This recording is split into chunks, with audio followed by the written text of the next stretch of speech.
So I've been wanting to make a video like this for a while, and it's all to do with mindset, handling and dealing with fear as an athlete, mountain biker, whatever. When I started mountain biking, I used to look at the biggest and best athletes and always wonder like what goes through their mind when it comes to riding scary big features. And over the years of riding, I seem to or feel like I've developed a great process for how to deal with fear and how to actually turn fear into a positive so you can ride with more confidence. And that's what I wanted to talk about in this video, on how to deal with fear, become a more confident rider when you are riding something that scares you or something you want to ride or hitting like some big gnarly feature. So I've just recently got back from a trip from Royal Hills in France, which, if you're not aware, Royal Hills is an event or a place where they have the Fest Series jump line. And this is part of an event that runs throughout the year where riders, free riders, come together and have a jam and they ride some of the biggest jumps that are actually available to ride right now. Some of these are invite only. Royal Hills is a public place, so anybody can go there and ride these jumps. These are some big jumps. So some of the biggest ones there are like 80, 90 feet, which is pretty big in terms of mountain bikes go. We went there with Lewis and Tommy, both really, really skilled bike riders. We worked ourselves through the jumps when we were there. To me, it was really interesting going there because I actually went through a whole process before I went and while I was there of dealing with fear of these jumps, because I've always had it inside me where if I want to do something, my mind gets so focused on it. When my mind gets so focused on something, there isn't really many things that will turn me off doing it. Sometimes when you see someone ride something gnarly or crazy, you look at those athletes and you think, Christ, are they fearless? Do they have any fear? Are they stupid? And I actually think it's quite the opposite, because the gnarlier or scarier something looks, or the more technical something is, the rider doing it is usually a lot more logical, a lot more methodical. What may look crazy to you may be different to the rider actually doing the feature. And this is kind of like how I felt at Royal Hills. I feel now I'm at a point in my riding where I can look at a feature or a track or a jump or whatever, and I can decide within a few seconds whether I have that skill and capability to do it or not. And if I do, I can go through a process of visualizing myself doing this feature or jump before I've even done anything. So then when it does come to doing the feature in real life, it feels like I've already done it. I already know how it's going to feel. I can already visualize what it's going to look like. Oh, sorry, my dog wants to come say hello. Hey, how do you deal with fear? For me, it all started with reading a book called The Chimp's Paradox, which I'll put a picture up here if you've never seen this book. And in this book, it's a book by Steven Peters, I think, who was a psychologist that works with the British cycling team, which is how I got to meet this person. This was back when I was racing downhill mountain bikes, and I knew I had good skill on the bike, but the thing I found was holding me back was my lack of like mental preparation for an event or a race. I felt like really good on my bike in practice or outside of a racing environment or competitive environment, and then as soon as it came to racing or competition, the mental side of things would absolutely crush me, and I would have bad results, couldn't ride properly, couldn't get in the right headspace. And it wasn't until I read this book that I started to really hone and work on my mental game, which has been a massive focus of mine in the last few years. And I feel it's affected my riding in such a positive way, or in anything I set my mind to. And in this book, Steven Peters, if you've not read it, talks about how to manage your chimp brain. So that's the thing inside your head that is, the fear side of things. I can't remember what it's actually called. I don't know the technical term for it, but it's that nagging voice in your head that's always telling you, oh, should you do that? You can't do this, can't do that. It's the thing inside your brain that keeps you safe. The way that Steven Peters approached in the book is not to not acknowledge it and exist. It doesn't, try and pretend it doesn't exist. He teaches you how to manage that chimp. And I think in the book he actually refers to it as feeding it bananas, which has always stuck with me that. And this is what I've always tried to do with anything that looks scary, a new feature or anything like that. So I did this at Royal Hills last week when we were there. We walked the track before we rode it. So I looked at all the features. Before I'd even ridden, I knew in my head I was capable of riding the features there, hands down. I tried to keep that confidence to myself. I don't really like talking about this stuff and like almost overhyping myself or the confidence in myself. I just kind of like try to let my riding, my skill do the talking. In that respect, I feel like I'm I want to be more humble than anything else. Like, I don't like shouting or trying to put a stake on it before I've done something. That just, to me, adds more unwanted pressure. And when you're at events like this, or you're riding features as big as the jumps at Royal Hills, it's already a stressful environment. You're already going to ride these huge features. This added pressure is just not what you want. So this is why I think the mental side of things in riding is such a big thing. I feel a lot more riders are talking about it now. I haven't really seen many of these videos in the past. I actually watched a video from Remy Battaglia who talked about this openly in a video. I really liked it because he is someone I look up to as an athlete and a rider who does stuff that looks insane, and it is insane. For him, he must have his mental process so dialed that he is so focused on what he's doing that he must just be so confident. Everything almost probably slows down and he hits his line so perfectly. It's like artwork. It's really good to watch. If you've not gone and checked his channel out, go and do it. It's really, really cool to see. And he's someone I look up to from the mental side of things as well as like the physical capability that is insane. Back to Royal Hills. So I went through this process of ticking off the jumps when I was there. I always go through the same process when I'm riding. So if there's a feature I want to do, I will look at it first, like I said, then I will roll up to it a few times.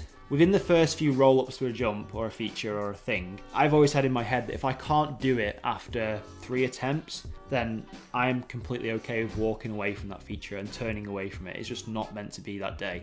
Whereas previous me would have almost egged myself on to do the feature. That just adds even more unwanted pressure. So I've learnt now to be fairly humble with riding, especially where I want to take my mountain biking now. I want to move into this more free ride stuff. I want to do bigger things. I want to go down that route. And to do that, you need to have your mental game sharp. And if it's not sharp, then you need to work on it. Otherwise, you're going to risk yourself of causing injury, which you don't want. So yeah, if I can't do something with 3 roll-ups to a jump or a feature, then I'm fairly happy with turning away from it, and I'm completely okay with that. And you should be as well. Never feel forced into doing something. Say if your friend's done something like a feature or something scary and you want to do it, but external pressure, ignore it. Completely ignore it. It's not worth the risk in most cases. I also like feeling good, as in the clothes I wear to ride in also help me become more confident in riding. If you look good, you'll feel good, right? Or if you feel good, you'll ride better. Same thing. I always try and ride in clothes that I'm comfortable riding in. Same with protective gear,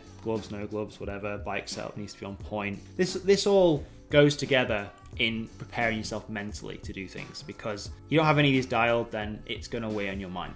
Now, the first time hitting a feature or dealing with fear, 9 times out of 10, when I hit a feature for the first time, I've already visualized myself doing it before I've done it. I had a conversation with Tommy when I was away, France actually, about this. It was interesting to talk about the mental side of things with him. He was saying that the pressure was getting to him on the first day. He had to do a lot of traveling around because his bikes got forgotten and stuff like that. That obviously added a ton of unwanted stress to him before he even started riding. And he already decided the first day we were there that he didn't want to do the bigger jumps that day because he wasn't feeling it, which is the best thing you could have done. It would have been so bad if he'd have carried on and feeling forced to do something, especially when the risk is that high on jumps like this. So in that respect, it was better just to be like, look, I'm not ready today, too stressed from all the traveling around, picking bloody bikes up and all the hassle. I'm just going to relax today and chill out, and then tomorrow we'll look to ramp things up. And that's what happened. The next day, started working through the jumps, which is amazing to see. Yeah, it was interesting chatting with Tommy about the mental side of riding and how much it actually can hold people back just with the external pressure they put on themselves when it actually doesn't exist. Another thing to add as well in the preparation to doing a jump, I feel I spend a lot of time preparing before I've even done anything. Like I said before, I've spent a long time working on my mental game, and I believe that is almost like a bigger part now of the actual physical riding side of things. Sounds counterintuitive, but I think it is. If I'm looking at riding a feature for the first time, I will spend what I feel is a lot longer than other people trying to analyze all the possible outcomes of this feature. What happens if I ride too slow? What happens if I ride too fast? What happens if I get the jump just right? How is it going to feel going up takeoff? Where does my body need to be? I try and analyze absolutely everything because the actual fear I find comes from fear of the unknown. So if you're doing something for the first time, your brain has such a big fear because it doesn't understand or doesn't know or feel what something is going to be like. So it's almost like you're stepping off into the abyss. And that's what it feels like to your brain, theoretically. And we want to try and avoid that or minimize it as much as we can. You're not going to avoid it, you just need to minimize it. And to do that, like I literally look at jumps and features from all angles. I try and figure out like what I'm actually going to feel like when I do this, and I picture myself doing it, because that in itself is a really big part in removing the fear of the unknown. Because the more you can paint a picture of what it's going to be like, when you actually roll into it, your brain will be less scared, for a better sense, because it's already done it in its mind. And that's where we want to get to with this. It's also worth pointing out as well, and talking about bike setup, one thing that you should definitely make sure that you prepare for is, if you know you're going to ride something that's steep or technical or big jumps like I was, that your bike is set up and it's capable for the job at hand. Making sure all your parts are running sweet. Making sure that everything is going to run without any problems, you're not going to have any mechanicals. That's one thing you obviously want to avoid at all costs. And it's also worth talking about how in tune you are with your bike. If you run your bike a specific way and you run the similar components or have done for a long time, you should be fairly familiar with how that bike feels. I feel like I'm fairly in tune with my bike and my setup of my bike. So if I throw my bike off a jump or drop or into a corner, I feel like I'm kind of at one with the bike, and I know roughly where my body needs to be to get it to do what I want it to do. And having this like connection with your bike is really going to help increase your confidence and reduce that feeling of fear when you are doing something scary, because you know exactly where you want to put your body and how you are feeling connected to your bike. Components of your bike as well is a big thing, so being in check with all the parts of what you connect yourself to your bike with: the shoes that you're wearing, the cleats on those shoes, the pedals, your grips, your gloves, tire pressure, suspension setup, making sure the goggles are clean, making sure the helmet is like a correct tightness for like being safe and like comfortable as well. These all go into helping you deal and manage fear when you're doing something scary, or they have done for me anyway. And I've learned a lot of this stuff from other riders as well. Although they don't openly talk about things, if you watch them, or maybe some riders do talk about actually, if you just watch people or learn from yourself, try and get in tune with yourself and the components on your bike. Because if you can do this, you'll spend less time worrying that your bike isn't going to hold up to what you want to put it through. And you can actually spend more time actually focusing on the task at hand, which is doing this feature that's in front of you. There's literally nothing worse than having your mind unfocused and thinking about something else, like, oh my god, like, is my shock gonna blow up down this? Is my tire gonna blow off the rim? Like, is my derailleur gonna survive this? Or whatever it is. Rather than being completely confident in the gear that you're running and just being able to focus on riding your bike, feature at hand. Riding is also fluid as well, and so is your bike setup. When we were at Royal Hills, for example, I made a number of different changes to my bike as I was riding the features and building up to these big jumps, because I'd never ridden something that big. So I was kind of adjusting on the fly. I had a setup that I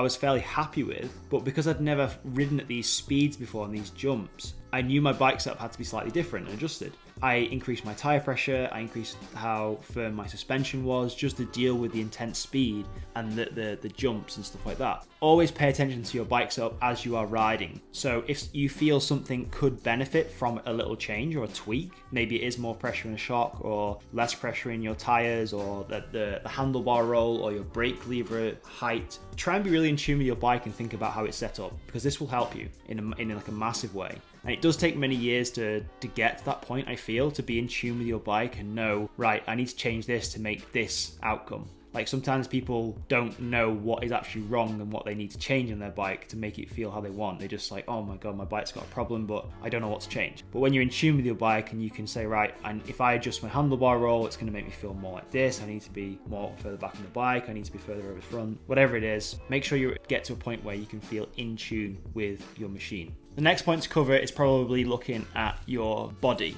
Like, are you correctly fueled? Are you correctly hydrated? Did you go out on the piss the night before and feel like hungover, or like not 100% basically? Because if you want to do something that is outside of your comfort zone that you've never done before, you want to be like as close to 100% as you can be, like mentally as well, and physically obviously. I try to make sure that I am correctly fueled for what I want to go and do, because obviously if you're dehydrated as well, that will affect how focused you are. And I like to make sure I'm 100% focused on something. If I feel that I'm not all there in my head, I'm more than happy to walk away from something I've never done before. You've got all your preparation done, your body, your mind, your setup on your bike.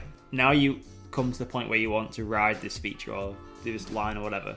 I guess you could say it goes two ways. So the first outcome is that you ride this feature or do whatever you're planning on doing, and it goes completely to plan. And if it does go completely to plan, then congratulations.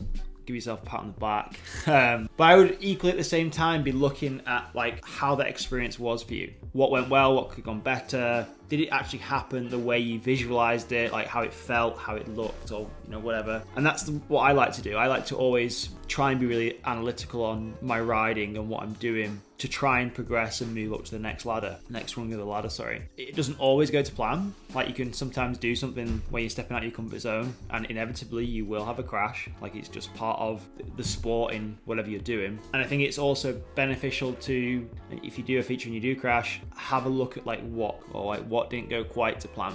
And then you can work on avoiding that mistake for future attempts or future progressions of your riding. And that to me is how you build a really solid base as a rider, mentally and physically. I don't really have a really like step-by-step process as to how I methodically do these features, but this is kind of like my thought process that I go through when I'm riding something new or something that is completely out of my comfort zone that I've never done before. Because it can be enough sometimes to overwhelm people. It overwhelms me sometimes, and you wouldn't be surprised at the amount of stuff I've walked away from. I walk away from things quite a lot, and like I said before, there's no shame in it. I'm quite happy and almost like quite proud of myself sometimes for walking away from things that I just know that I'm not feeling 100% for or I'm not ready for. I hope this was useful for you guys. Drop me a comment below if you have any questions on Mental Game, or if you have any tips as well to share with myself or people watching this video. It'd be really useful to hear. Cheers for tuning in. See you next video. Go Shred.